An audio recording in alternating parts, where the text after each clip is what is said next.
down there? A little.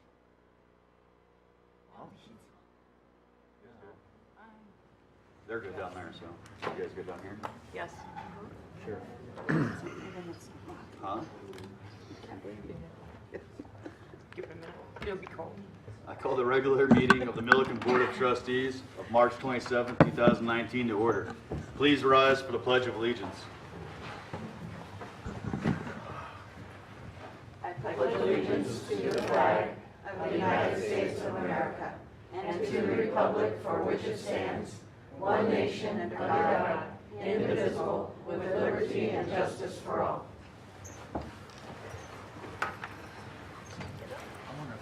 I didn't do it.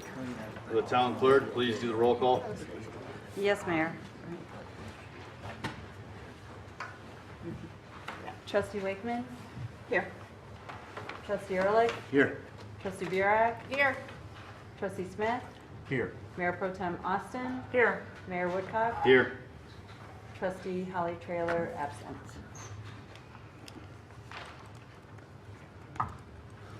Agenda approval. Does anyone have any additions or deletions to the agenda? Yes, Mayor. We have a change on the agenda. The swearing-in ceremony for the new police officer will be delayed due to him being ill right now. But in place of that, Chief Garcia would also like to make an announcement, if you will. Okay.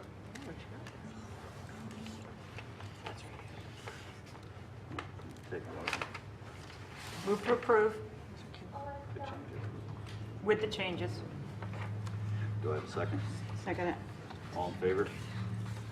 Aye. Okay. Aye. Aye. Alrighty. Well, in that case, it's going to be Chief Garcia. Thank you, Mayor. Mayor, members of the board, good evening.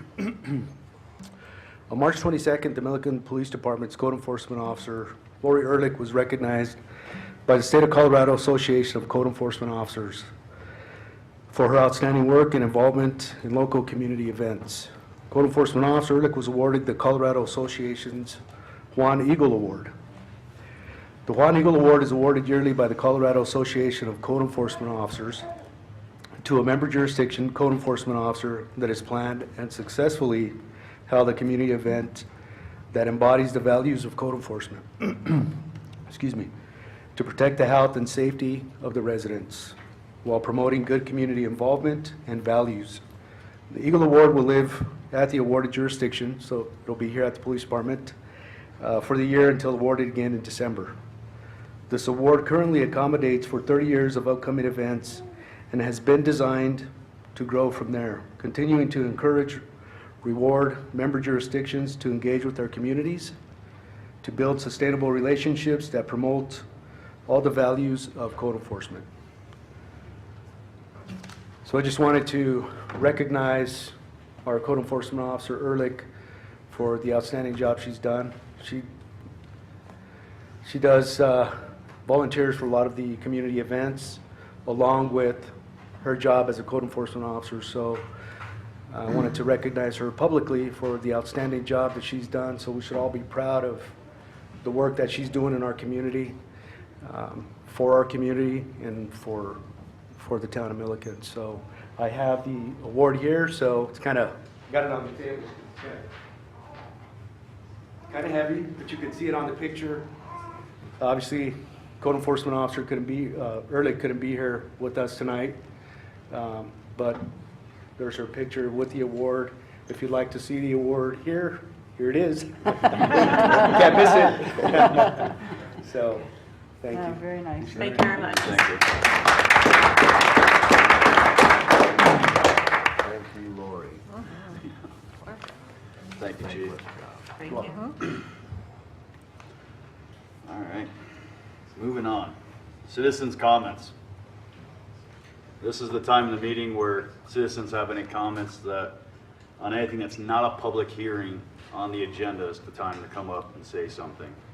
I know on our agenda we have a few things on the action agenda that aren't public hearings. The one opposing Colorado Senate Bill 19, TAC 181, and then the other one is a resolution supporting Weld County's declaration to be the Second Amendment sanctuary county. You guys are here to say anything about those, now is the time to come up to the podium and say something. Because while we're actually in it, it's not a public hearing and we won't be taking any public comments. Do I have any public comments? Some look confused. Is there a question out there? Anyone? I'll answer them. Bless you. Okay. All right. Being that there's no public comment, we'll move on to the minutes of the previous meeting. Is there any discussions or comments on the minutes? Move to approve as printed. Second. All in favor? Aye. Motion passed. Alrighty. Acknowledgement of paid list of bills. I got nothing. You got nothing? I have nothing this time. I have a question. Uh, On, I believe it's first item, yeah, Mountain States lighting for $44,000 plus. Is that just replacement of streetlights or parts, or does anybody know? I saw the new. You're not here. Bill's not here. Courtney's not here. And oh, Molly Molly's here. here. Bring the box of bills and I can look through them quickly. Want me to get more Go on. information on that? What was the vendor? Mountain States lighting, Okay. I can tell you, I saw them doing the work. They were replacing the light. Oh, that pole. The light pole, yeah. which They're one? replacing. As you go out towards Quintin, Okay. on the north side of the street. Okay. Yeah. There you go. We're good, Molly. Any other questions for Molly? No? Alright.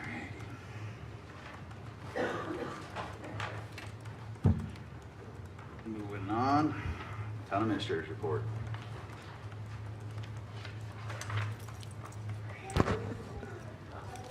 Yes, thank you. The largest project going on right now is the Josephine project, and as that continues, there's lots of different things that have been discovered in the ground that weren't known to be in the ground, so it's caused a little more time and effort.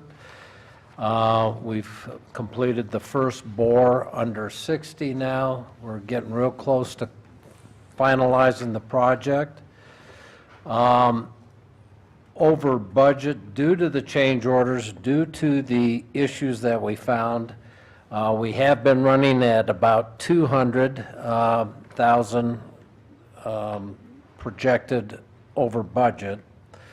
We're up to about 295. There's some drain pans that have to go in and a few other things. The number that I don't have yet is going to be paving. Now, the main reason we're going a little higher over budget is the water line and all of the problems coming into play with the water line, extending the gas lines, the electrical services, and valves.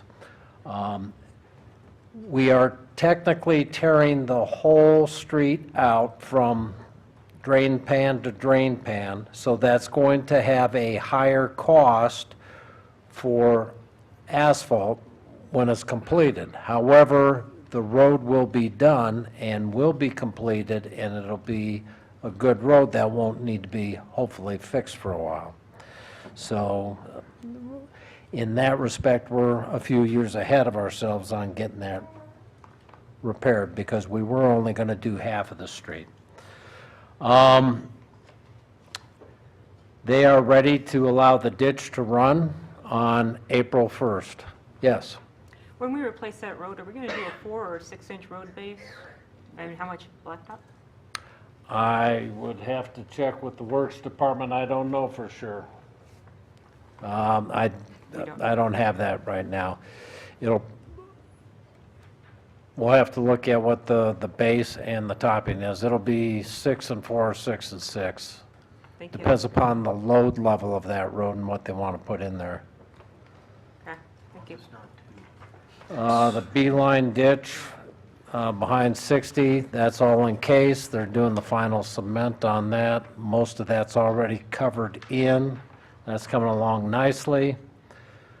The RO plant, are we going to have a presentation on that tonight? That's coming along nicely. No issues at this time. The sidewalls are up. The north, south, and east walls are up.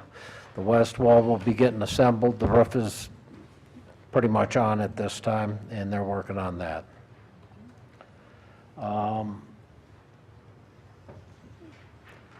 That's all that I've got to report. Thank you. Thank you. Next on the agenda is the consent agenda. Are there any changes to the consent agenda you guys want? If none, I'll ready for a motion on the consent agenda. Mr. Mayor? What would I miss? One item that might need to be rectified is on the professional services agreement. Yep. If we could designate that when they sign that, their signature be notarized. That was missed on the original agreement.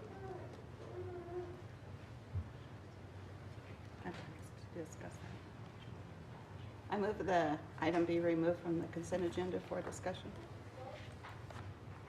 That's on the audit. Second. Town clerk, call for a vote.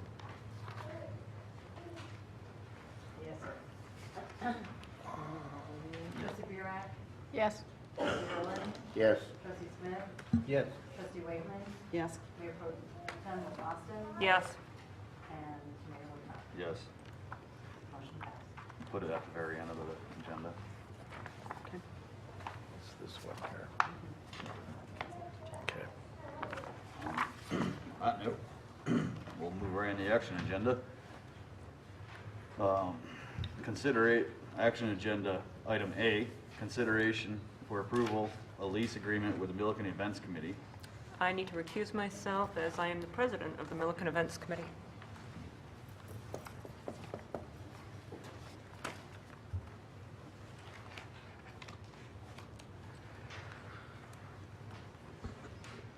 Mr. Mayor, on the lease, the board requested that we work to get a lease on the Welcome Center and come up with a term and agreement with Milliken Events Center. This is the lease that was presented and finally approved. Any questions?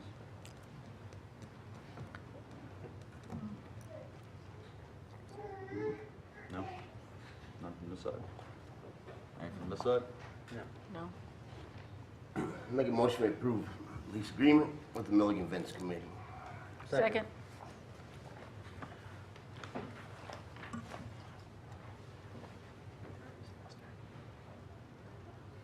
Town clerk, please call for a vote. Trustee Burak? Yes. Trustee Smith? Yes. Trustee Wakeman? Yes. Trustee Ehrlich? Yes. Mayor Woodcock? Yes. Motion passed. You getting her, Katie?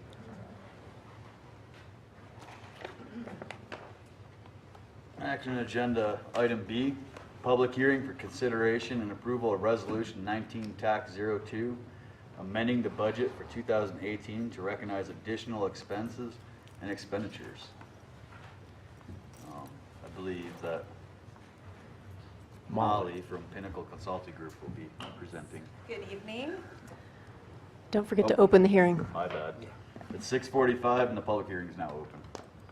Thank you. What you have in your packets identifies what we believe to be the final 2018 budget amendments that need to be addressed. If you look on, and I don't know if your pages are numbered, but there's a schedule that I think fairly easily explains what the budget amendments are. We have 4 different funds that we're presenting to you tonight. The water fund, the trash fund, the stormwater fund, which are all enterprise funds, and then also the debt service fund.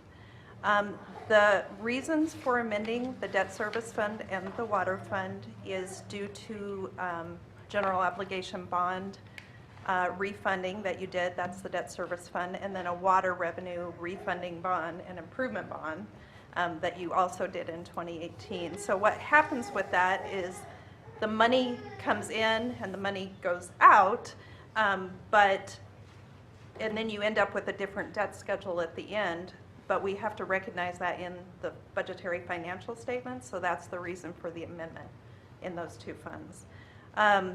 The trash fund, when looking at those bills, and I took a look at them today when I was here, it looks like it was primarily related to waste management's rate for recycling. So when the budget was prepared, the monthly contract with waste management was, I had it in front of me, but around $30,000, $31,000.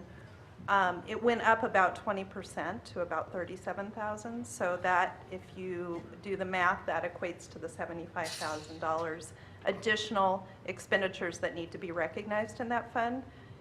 Also, though, in May of 2018, because of the increased rates with waste management, customer rates also increased. So that's why you see an increase in the revenues and an increase in the expenditures.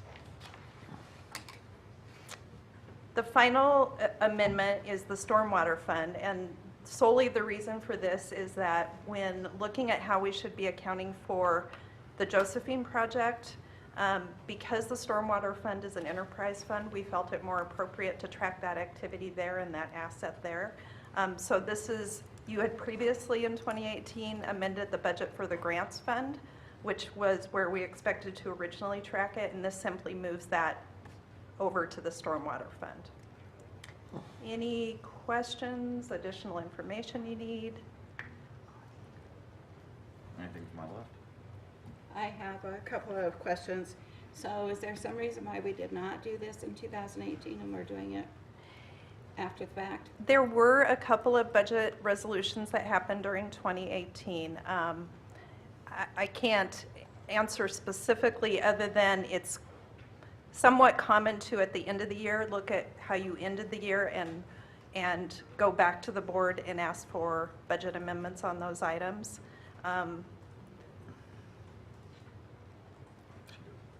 So are we in compliance with accounting principles for? Yes, so the Colorado statute requires that if for some reason the town spent more than what was appropriated, the auditors would be required to disclose that in their notes to the financial statements. However, if you amend the budget to take care of those, then that note doesn't happen. So statute does say that boards should not spend more than they appropriate. Can they allow us to do that after the fiscal year has ended? Good question. We try to be proactive as much as possible. Occasionally, and I think especially with the bond issues, those journal entries to book those transactions are somewhat complicated. And I know working with the town, I had told Courtney, let's just get through the year and we'll focus on those. And then just as a matter of course, we just look at all the funds. So that's why a couple more popped up. But does that clarify that? Yes, and then this looks to me like a fairly major hit to our fund balance for 2019 and what we budgeted there. What problems do you foresee that we're going to have? So the trash fund, there's no impact. The stormwater fund had already been already budgeted to pay for the matching or the portion that the town was going to pay for that project. So that was to be expected. The debt service fund, actually the fund balance in that fund was healthy enough to go ahead and pay off one of the debt issues that you had to the tune of $565,000. And what that allowed you to do is go back to the citizens and say, can we take that money now and use it for capital projects? And the citizens approved that. So that was intentional, and it was one time. So it doesn't lead into any ongoing problems. Same thing, the water fund's a little different in that now you have a new debt schedule, so the principal payments for that new debt issue will need to be addressed and budgeted for every year. But with an enterprise fund, you have the ability to determine if rates need to go up and that kind of thing. So I don't expect any issues as long as we keep monitoring it as we go along. So from that comment, does that mean that staff might be coming back with a recommendation for an increase in our water rates? You know, so we're just finalizing the financial statements for 2018. Part of what we do when we do that is say, where did we think we were going to end the year with 2018, and how does that carry forward into 2019? So it's kind of an ongoing process, and I can't answer that question right now. But it is something, especially with these enterprise funds, that you just have to monitor throughout every year, if that makes sense.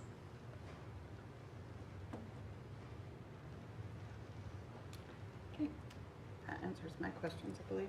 Great questions. Thank you. Questions from the right? Any discussion? Thanks. Is there Thank any you. questions from the public on this one? It is a public hearing, so. No? All right, 6:53, I'm gonna close the public hearing.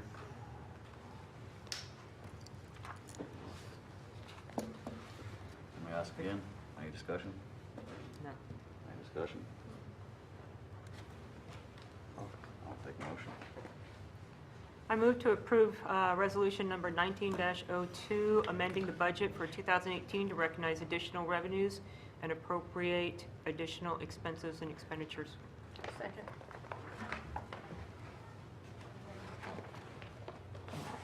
Town clerk, please call for a vote. Yes, sir. Trustee Ehrlich? Yes. Trustee Smith? Yes. Trustee Burak? Yes. Trustee Wickman? Yes. Mayor Pro Tem Austin? Yes. Mayor Woodcock? Yes. Motion passed. Thank you. Action agenda, item C, consideration approval of ordinance 768, adopting by reference 2017 edition of National Electric Code and repealing all ordinance in conflict therewith. Building official Jonathan Gisak. You can explain that one. Good evening. The state of Colorado requires that anybody who has the jurisdiction to enforce electrical codes stay up with the state adopted codes. Could you speak up, please? Yeah, excuse me. The state of Colorado requires that any jurisdiction that is enforcing the electrical codes stay up with the most current adopted electrical codes that the state has adopted. So the state has adopted the 2017s, therefore we follow suit with the state.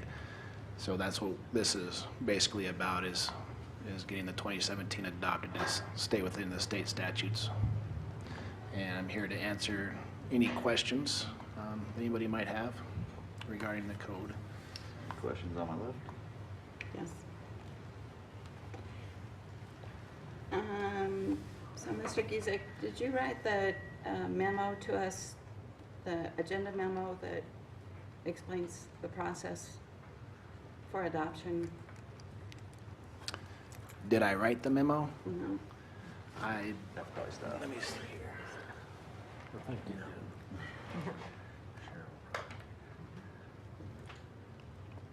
Oh, the background, yes. Did you have a question on that? Yeah, the third paragraph of the background section. I just can't understand what this is saying.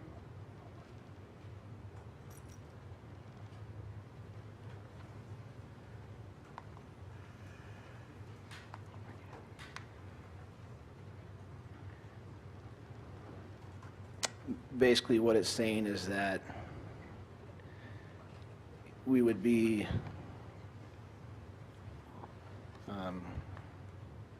not in compliance with the state guidelines if we don't adopt the 2017 electrical code, is what that's saying. Anybody who's enforcing the code, whether it be a town or city, city or county, or qualified state institution of higher education, if they fail to meet the minimum requirements which would be adoption of the 2017 code would be the minimum requirement,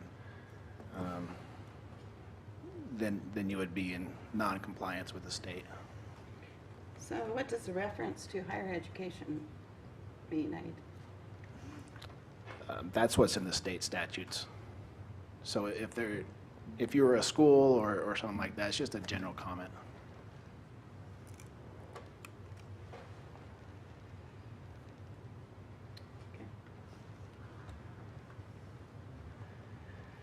Is that good, Peggy? I mean, does that make sense? No, but, I don't. It just, that means that we all have to follow the 2017 code because the state has upped theirs.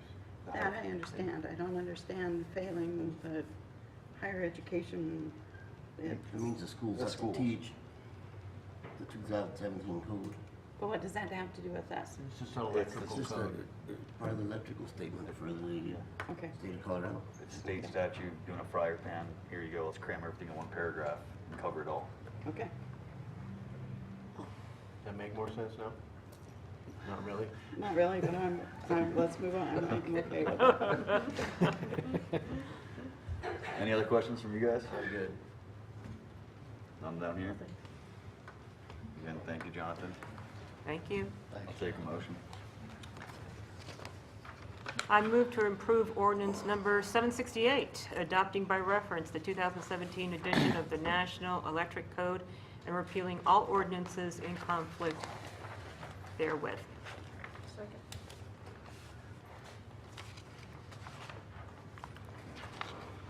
Town clerk, call for vote. Yes, sir. Trustee Wakeman? Yes. Trustee Smith? Yes. Trustee Burak? Yes. Trustee Ehrlich? Yes. Mayor Pro Tem Austin? Yes. Mayor Woodcock? Yes. Motion passed. Agenda item D, consideration for approval, resolution 19 TAC 04, opposing Colorado Senate Bill 19 TAC 181. So, does anyone want to say anything more forward about this? Before I read the resolution. So you want to have the discussion first? I'll let you Should guys read it voice. first and then- You want me to read that whole thing first? Yeah. Yeah. All right, I'll read it first. All right.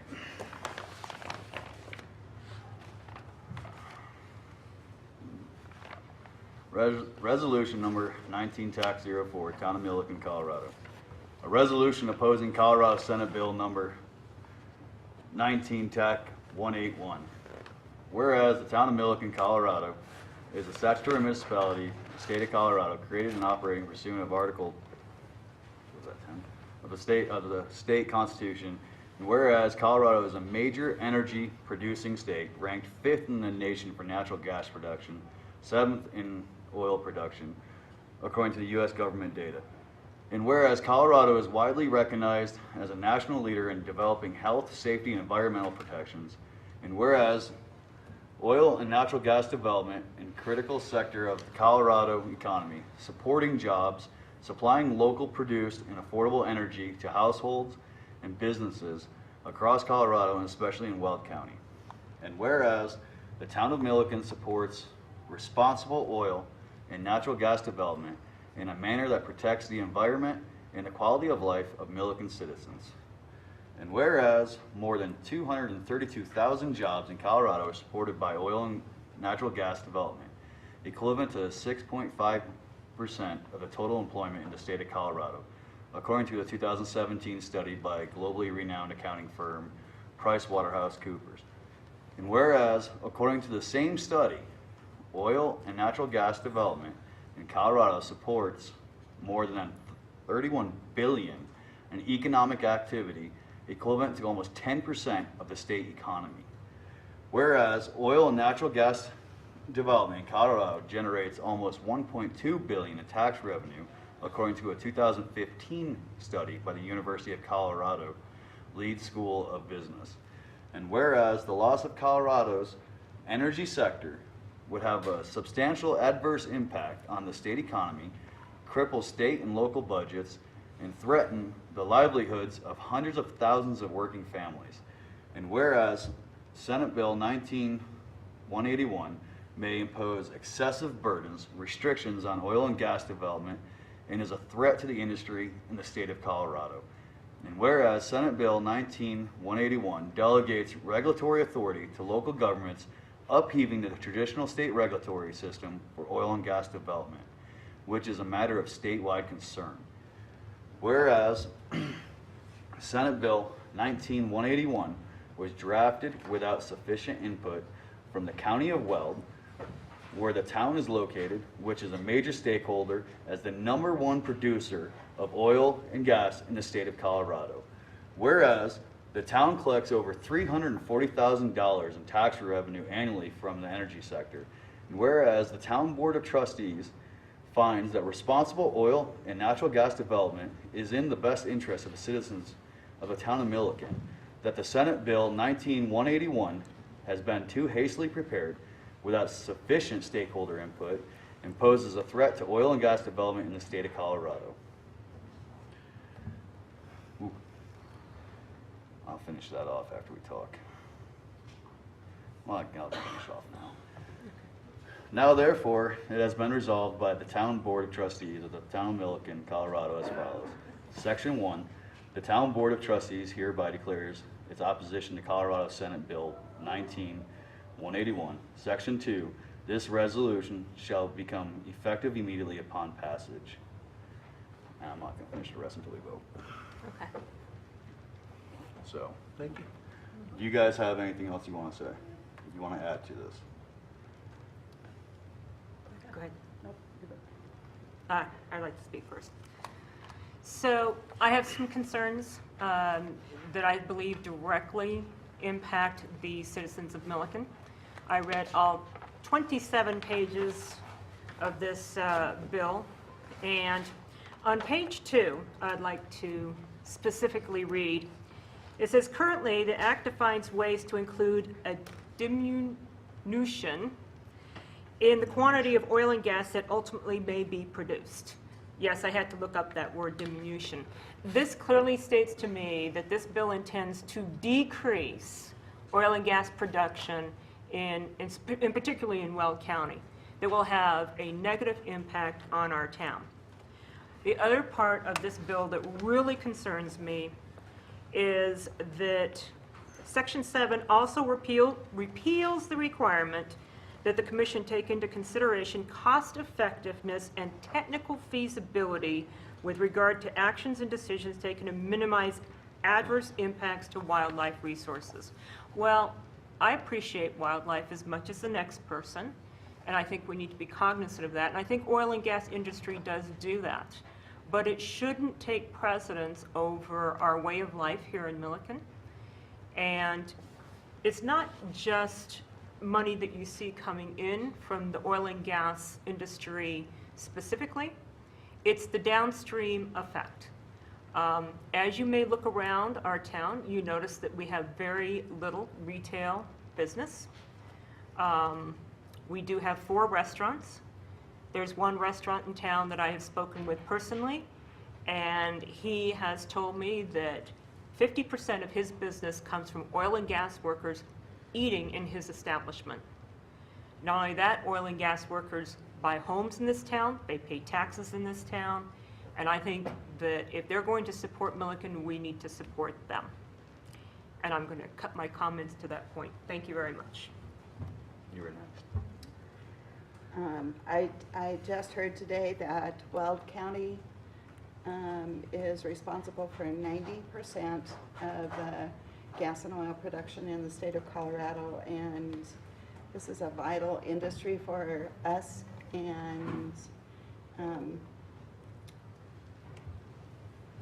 we need to support it with we need to support the oil and gas industry and decline support of Senate Bill 181. Thank you. And I second, I'm assuming that you read it, that's the first, I second the motion to pass the resolution. Do you want to say anything? Nothing. Scott? I think they said it well. So my take on 181, I agreed in the fact that it was absolutely 100% hastily wrote. I also want to bring up the fact that CML, the Colorado Municipal League, took up in support of this, and I think that they didn't do their due diligence and reach out to the communities that were going to be most affected by it. I think it was a horrible idea for them to support this bill, and I'm going to say it loud, and if I upset them, well, they'll get over it. I think that the people in this town work hard to make their paychecks, working in oil and gas. I think they work in snow. I know they work in snow. I know they work in the rain. I know they work in 118-degree days out there. We get a lot from that. I work with them. I've been out there fixing a lot of pipelines with them and working on different things with them. They're great guys. They care. They're the guys that you'll see on the side of the road helping someone with a flat tire. They're the guys that you'll see stopped in the middle of the road letting that kid pass down through the crosswalk because everyone else is blowing it. All you gotta do is stand in the middle of our town for one day and you'll see that oil and gas has more respect than half the politicians of the state. I 100% oppose this bill. I think that the person that wrote it needs to go back to that utopia that they call home and rethink life. So, that's all I have to say.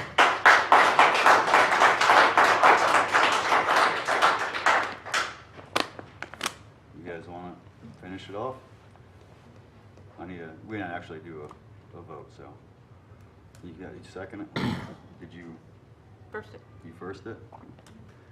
Take a vote, please.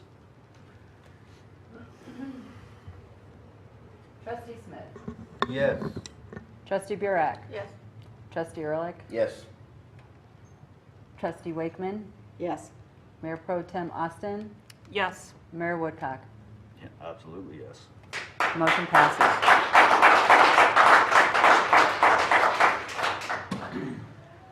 I'm gonna do this next agenda item real quick, and then after that, I'm gonna ask you guys for a recess, because we still have a lot more on here, so. Can we get past the gun one? That's what I'm gonna do that one. And Oh, then- that is next. That is next. Sorry. So, Sorry. agenda item E.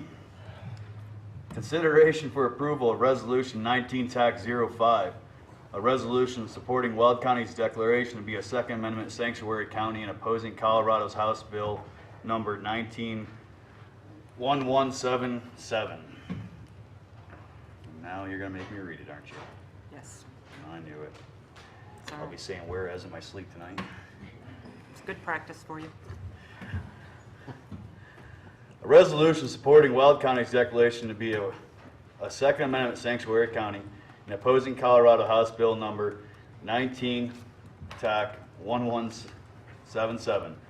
Whereas the Board of County Commissioners of Weld County, Colorado, adopted a resolution on March 6, 2019, declaring Weld County a Second Amendment sanctuary county.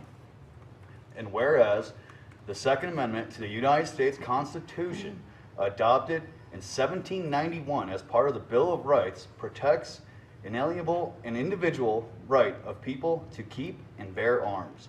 And whereas the United States Supreme Court in the District of Columbia, Heller 554 U.S. 570, 2008, affirmed an individual's right to possess firearms unconnected with service in a militia for traditionally lawful purpose, such as self-defense within the home.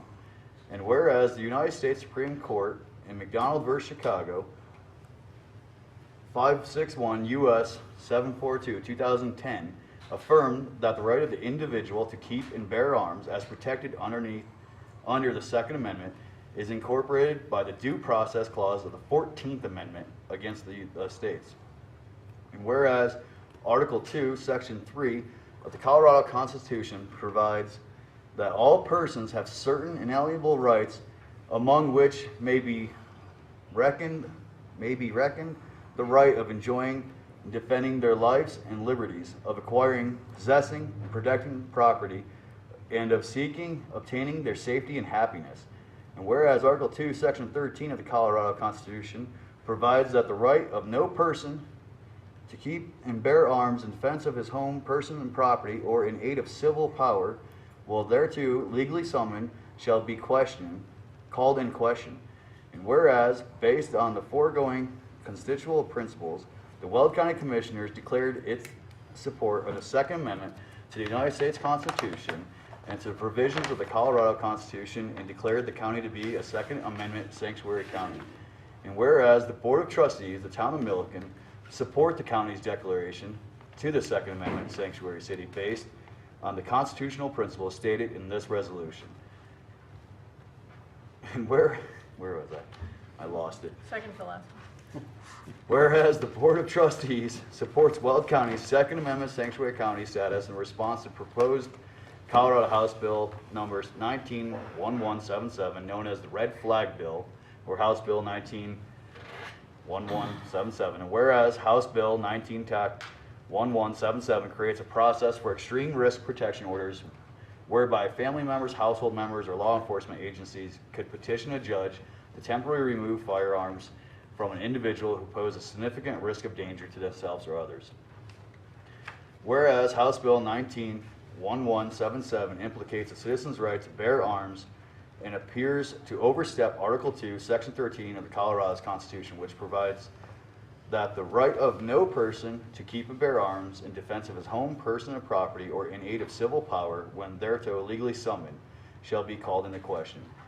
And whereas the Board of Trustees finds HB 19-1177 goes too far and will not provide the protections it aims to provide. Now therefore, be it resolved by the Town of Milliken Board of Trustees of the Town of Milliken, Colorado, as follows. Section 1, the Board of Trustees supports Weld County's declaration as a Second Amendment sanctuary county. Section 2, the Board of Trustees hereby declares its opposition to Colorado House Bill 19-1177. Section 3, the resolution shall become effective immediately upon passage. I don't want to see a whereas one more time. Does anyone want to say anything? You want me to go first? You can go first. I'll let you. You can go first. All right, so let's talk about this. Right.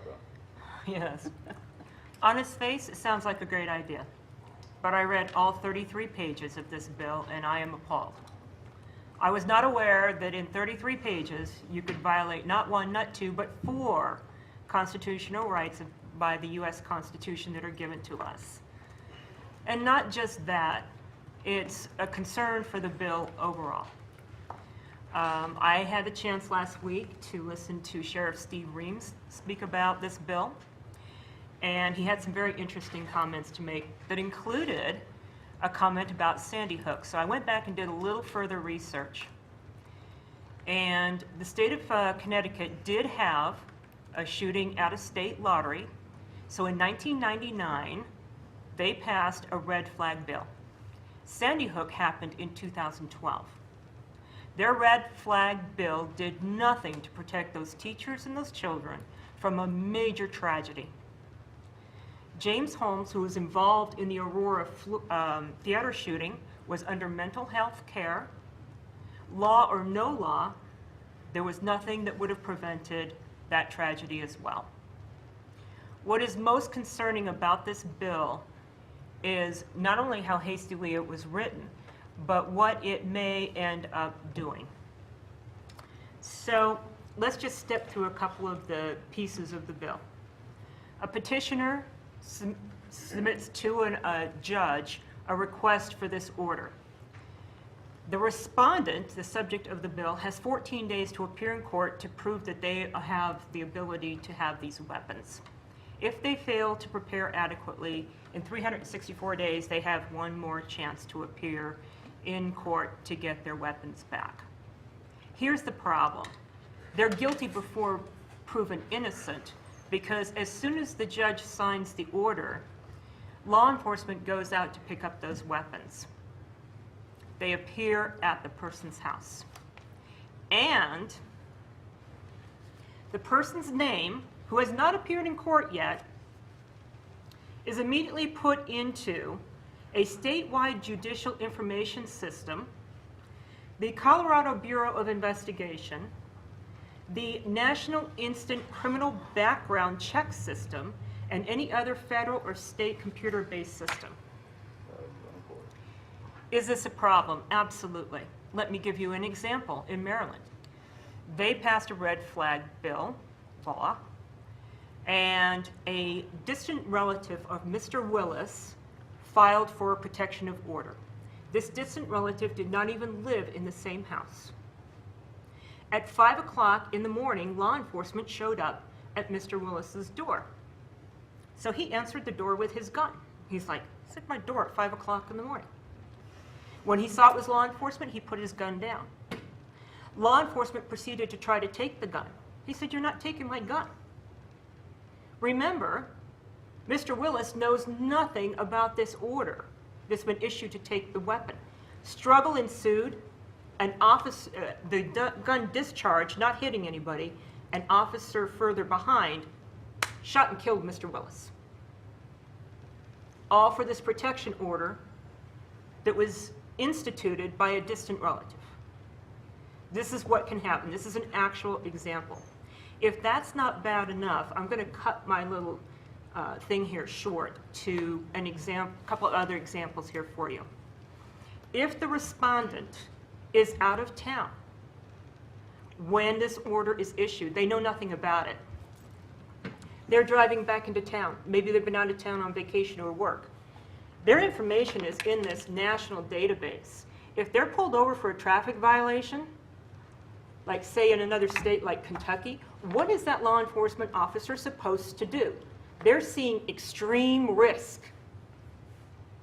And then the respondent is standing by the side of the road, and this is the first they're going to hear about this issue. So you have to ask yourself, what's this bill about, really? The word firearm is mentioned 45 times. The word surrender in conjunction with firearm is mentioned 23 times. You have to get to page 13 before the words mental health is mentioned, and then in the entire bill, it is mentioned exactly 4 times. So this bill is not about mental health, it's about firearms. And does that protect us? Well, let me give you the last example that I have. It's not a true example, but it's a what if. If a person is on the verge of a mental break, they need that help. And I am not denying that in this country we have a problem. Law enforcement goes out and takes their weapons from their house. They can serve that search warrant whether or not the person is home. Do you think that that's going to quell that person that is on the verge of a mental break? Or do you think that might be the straw that breaks the camel's back? And here we leave this person on the street to get behind the wheel of a car, to go out and buy more illegal weapons, to possibly build a bomb. There's any number of things this person can do who may be on the verge of a mental break. I say that this bill does not address the person. It addresses only one minor piece of what a person could do. It is insufficient and ineffective. I'm done.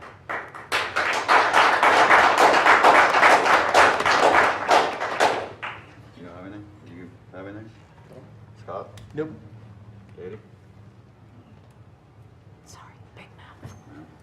I guess I'll say something. Again, following up, I agree this absolutely does nothing for mental health. That they use it as a BS statement to try to push it through. They thought it was a good idea to throw mental health out there as much as they can and hope that someone grasped onto it and ran with it. I joined the Marine Corps. I swore to uphold the Constitution. I became the mayor. I swore to uphold the Constitution. This just steps all over the United States Constitution. I completely disagree with this. You know, when you look at it as a veteran, and here's an example that a lot of people aren't thinking about. You have veterans out there that are trained in urban tactical training. They spent 4.5 years, 4 years. Some of them spent 20 years doing this in their lives, multiple deployments to different countries. Well, one of their family members gets a little upset, you know, something happened and owe them their $10, so they decide that they're gonna use this against them to get their guns taken away. What do you think a trained vet's gonna do when they see a muzzle come through their front door? The biggest shit show in the world is about to ensue.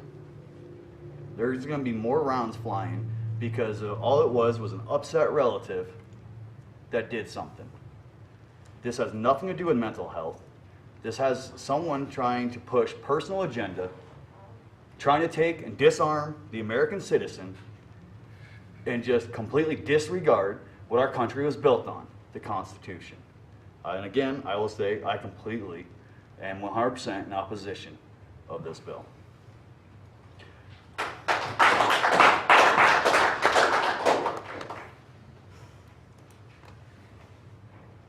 So,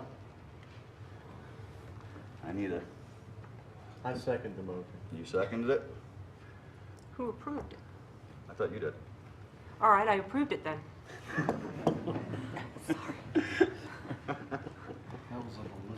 That was easy enough. Town clerk calls for a vote. Yes, sir.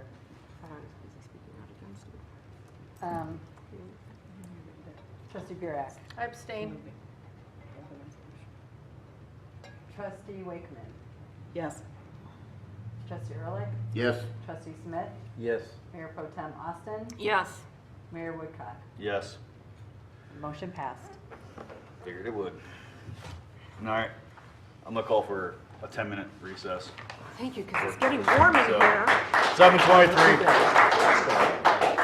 But Come back at 7:35. When you talk to me on the left side, if you go to say something, and I'm not looking at you, you have to slap my leg. You hear it. Hey, you bet, man. Yep. Thanks for coming in.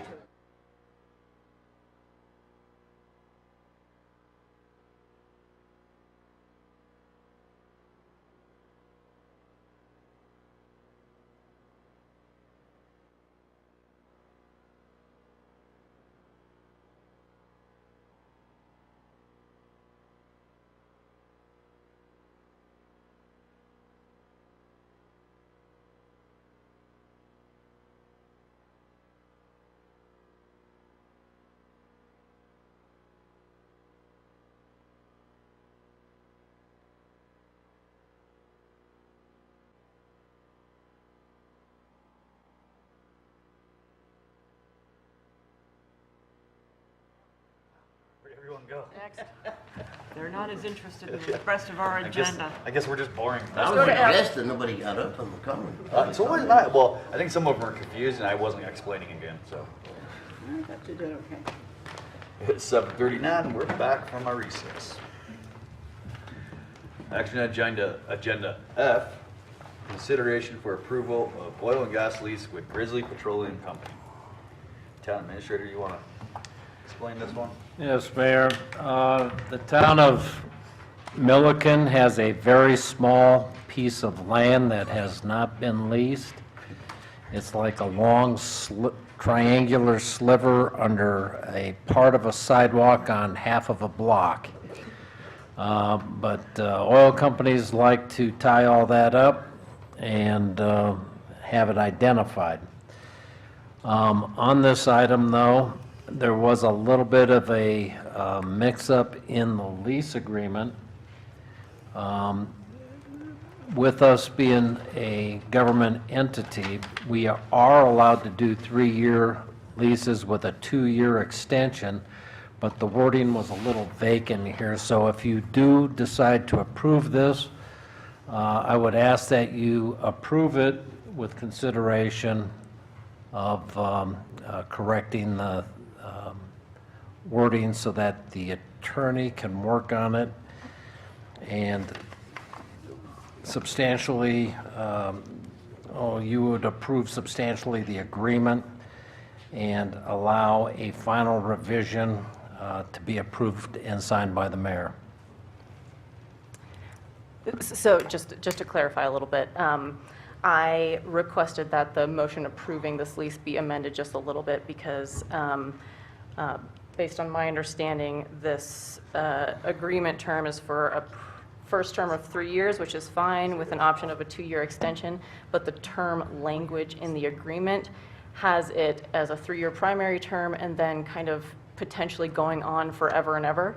And so I would like to just tweak that a little bit to make sure it reflects the intention of the parties for the first 3-year term and then the 2-year extension instead of just an unending lease. Annual renew. Yeah. You guys good with that? Yeah. Yeah. I'd like a little more clarification, though. It gives the parcel and whatever. Where exactly is this piece of property, other than beside the sidewalk or under a sidewalk? It wasn't real clear. I don't have a map with me, but I'm trying to remember just exactly where it was. It was where 2 lines came together.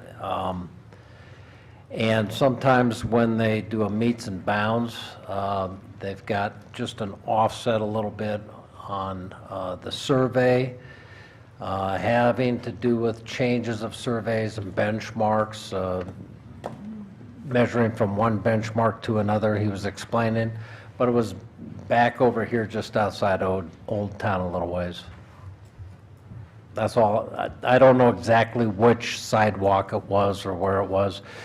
The money is very nominal, but it's something. 20 bucks, 20 bucks.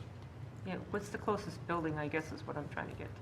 I have no idea. I can get that to you at a later time.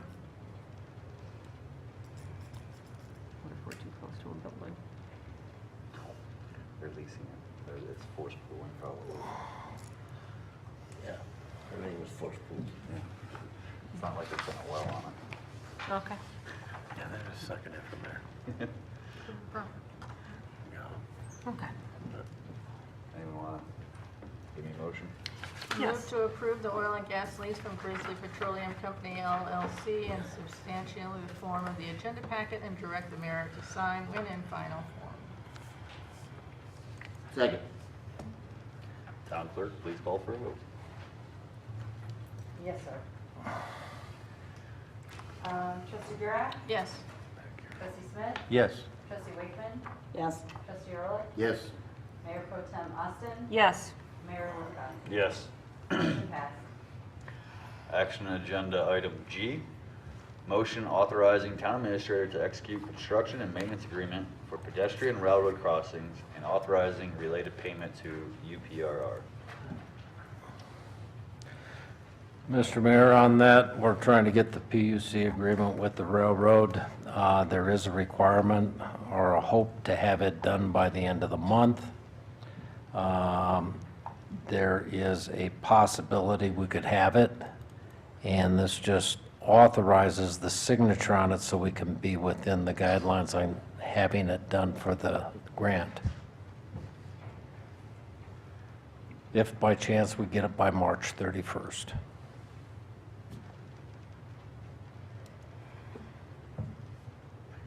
Motion?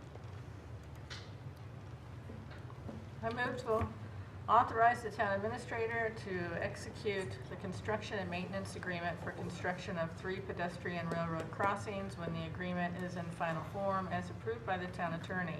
I further move to authorize the town's payment of $48,900 to Union Pacific Railroad in consideration for the easements necessary for the town to construct the crossings and connect the town's existing sidewalks and trails. There's 4 of us. Second. But- Yep. Nope, Hold nope. up.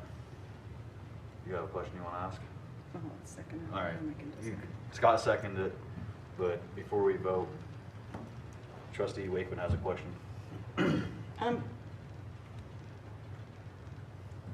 Could we clarify where this is at? I think that I know that. One of the sidewalks is on State Highway 60 at Alice, or right over here, Ethel, just outside Ethel here. And the other one is on the 46 project up on Inez. We're trying to get, It's also Alice too, right? Alice Yeah. and 46? Yeah. There's 3 crossings. yeah. So we're trying to get all that done at the same time, and we are getting some communication. The attorney is getting some communication from the railroad right now, so we're hopeful in a guarded sort of way. It's been but I was told it's been a 4-year process trying to get this done. But we do have some motion right now. So is it on both sides of the railroad? Because we only have sidewalk at Alice on one side, right? Alice and, Highway 60, it's on the south side. On Alice, it's on the east side, right? They changed it to the west side. Is it on the west side? At Alice? Does it go down on it? It's on both sides for sidewalk connectivity. Okay. It's for the transportation, it's for the TAP grant. TAP grant. That we were approved for, to DOLA, And then to do sidewalk. That one's on the north side up there. On 46 is on the north side. North side, yep. so are we paying for both sides so that is this lease for both sides of the railroad so that if we ever develop the other side, we don't have to go through this again? Our lease is good in those instances is what I'm trying to get at. Assume that the money we're paying is for the. Talking with Greeley, one of the things that we're looking at is a maintenance agreement with them on it so that we can maintain it on a regular basis also. So to connect the sidewalks to at the discretion of the town administrator, mayor and council, mayor and trustees, it is on both sides in order for the sidewalk to connect, and this document would only negotiate the amount of easement needed for the sidewalks per the construction documents prepared by Lamprey Nearson through this grant. Okay, so on Road 46, when we develop the south side, we have the right with this easement to put sidewalk on both the north and south side of the road. No. East and west. You're gonna have a real hard No, time. not at this point. 46. Yeah, 46, on County Road 46, you're gonna have a hard time getting on the south side. They'll get a crossing to go across 46 and then go on the north side on the sidewalk there. Does that make sense? There's a really big ditch open right there. Okay. There'll only be one crossing across the railroad tracks. It'll take The some sidewalk connected. In 20 Correct. years. It's So we just for fighting those three again. crossings. Yeah. Basically exactly what Yeah. you're saying. It's just for the three crossings that were approved in the grant. And trustee Wakeman, I've got the plans in my office. If you'd like to stop in, I'd be glad to show you a visual to explain it a little We all better. walked into the TAP grant, didn't we? Yeah, it was already going when we all started. It doesn't make sense to me for all that we've had to go through to get this, that we would not have had approval from the railroad to do both sides of these crossings. It was difficult enough just to get these for the TAP grant. There was discussion amongst, staff and consultants about trying to get additional right-of-way through this process for other things, but the TAP grant deadlines are looming, and this is what we could get accomplished within the time frame. And it took us a long time to get engagement to Pretty get this sure moved pretty much We're forward. just sitting for what we could get. Yeah, well, for the most part, I think everyone here walked into it. Because Lamprey Nearson's been working on this for how long? that's a whole nother story with those guys. But I mean, it was all going before we got elected.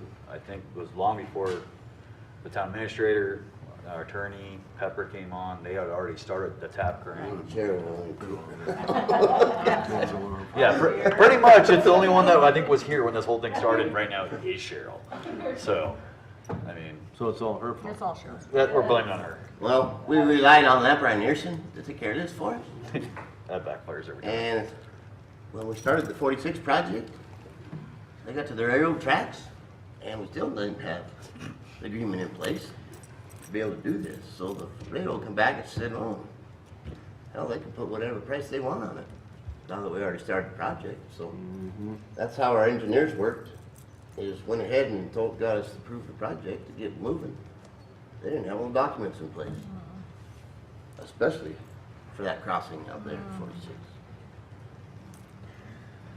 So, yeah. But I do see what you're saying, though, in the aspect of, if you're gonna go through the headaches, we should think about the future. But It would be nice if we could get it all done at once, but they're not allowed. Yeah. All right. Thank Any you. other questions or Thanks, Pepper. Thank you.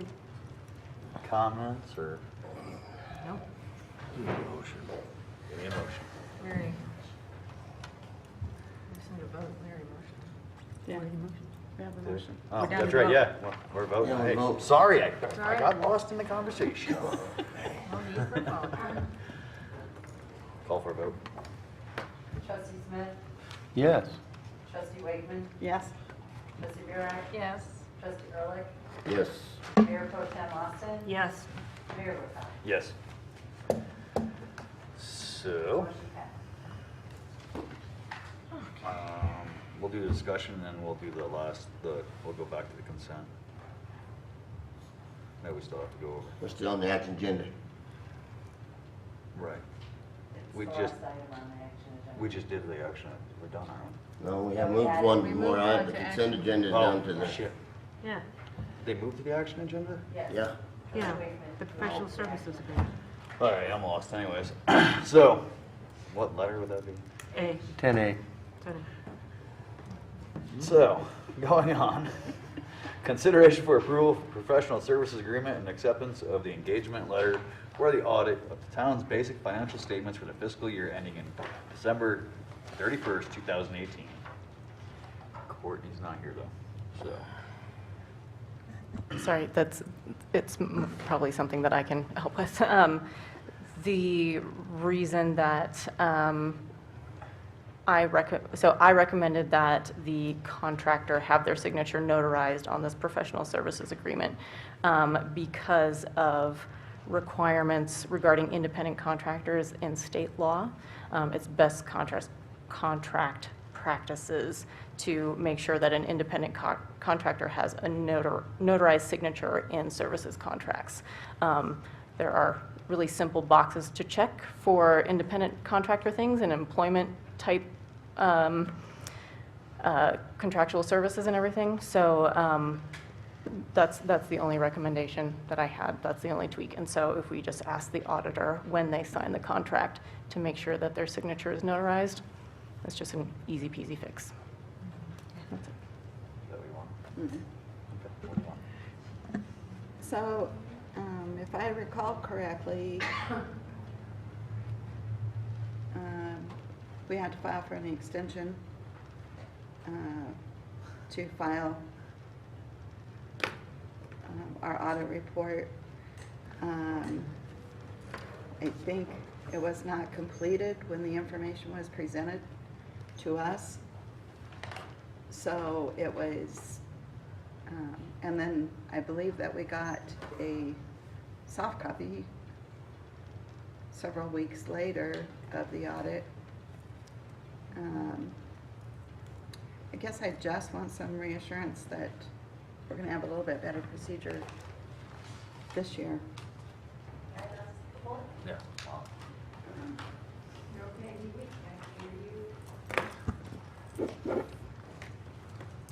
So basically, Lawson, what I said is, we were late with the audit, we had to file an extension, we didn't get a hard copy.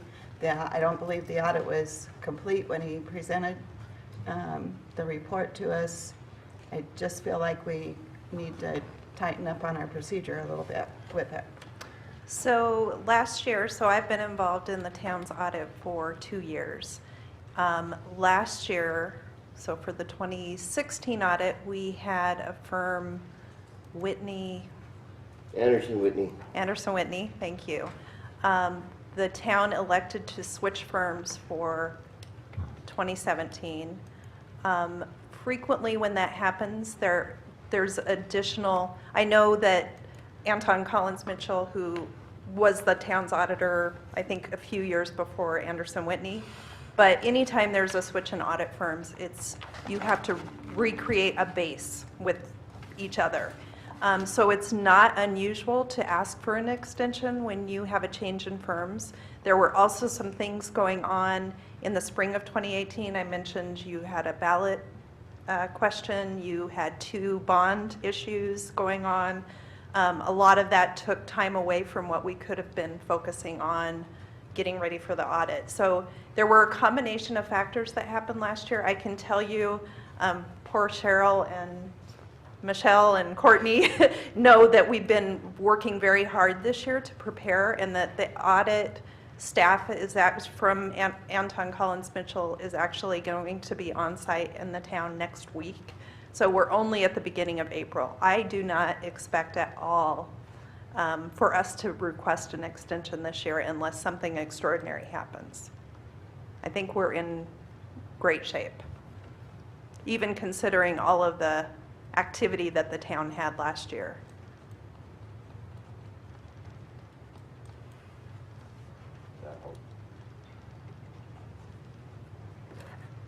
Yep.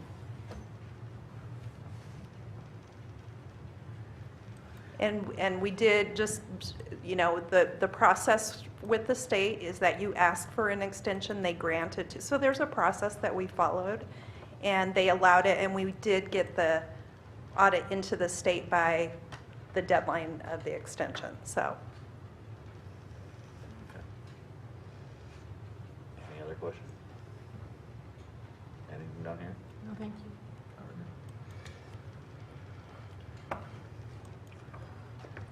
Good? Sure. We'll keep asking. I'm okay with it. Just wanted to bring it up. Okay. Make a motion, we approve the professional service agreement and accept the engagement letter for the audit of the town's basic financial statements for fiscal year ending December 31, 2018. Second. Tell me. Did the language need to be added in there? Yes.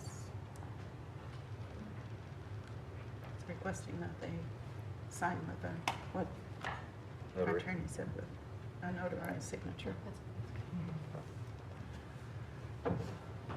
Shirley, what, do you want to say something? It's all good. All right. Call for a vote, please. Yes, sir. Trustee Smith? Yes. Trustee Early? Yes. Trustee Wakeman? Yes. Trustee Burek? Yes. Mayor Pro Tem Austin? Yes. Mayor Woodcomb? Yes. Motion passed. Guess what, we're not done yet. There she is.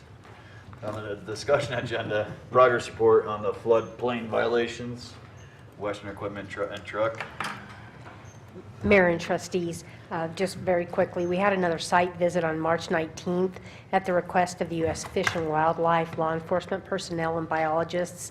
Accompanying us were the Army Corps, our floodplain manager, and the Milliken PD. While we were out there, we took a look and noticed that required BMPs for stabilization of the fill piles was implemented. There was discussion about stream bank stabilization and the methods that were going to be used. These were suggestions of the Colorado Department of Public Health and Environment. They can't dictate the methods that are used, but they can verify the ones that are proposed. After meeting with the entities, it was decided that hydroseeding would not achieve the desired results, and we asked them to delay that in favor of some suggestions from the entire group. That letter was vetted actually today and will go out to the applicant tomorrow. We also took a look at the effects of the bomb cyclone and didn't observe any major changes to the stream banks based on that, just from what we were able to observe. Of course, there weren't any actual samples taken or anything like that. It was just a visual survey. We've also supplied the property owners' consultants, engineering consultants, with all of the information needed to run the modeling, which will give us the quantitative data. And we've given them a deadline to produce those results and report back to the town by not later than March 29th, which is in a couple of days. So we're moving forward. We have secured cooperation from the property owner. The agencies have discussed steps forward, and we're coming to some concepts about how the various agencies' violations can be addressed. So it's all basically positive, and we are moving forward with this. The financial tally is there for $4,647 to date. We have billed the property owner for a portion of this. We haven't received payment, and I haven't had any contact with him regarding that, either pro or con. So we'll continue to monitor and seek a resolution. Thank you. Thank you. Thank you. Thank you. Anything else you guys got? Make sure we're clear. Want to throw me a motion to adjourn? Move to adjourn. Have a Second? All in favor? Aye. 8:02, we're adjourned.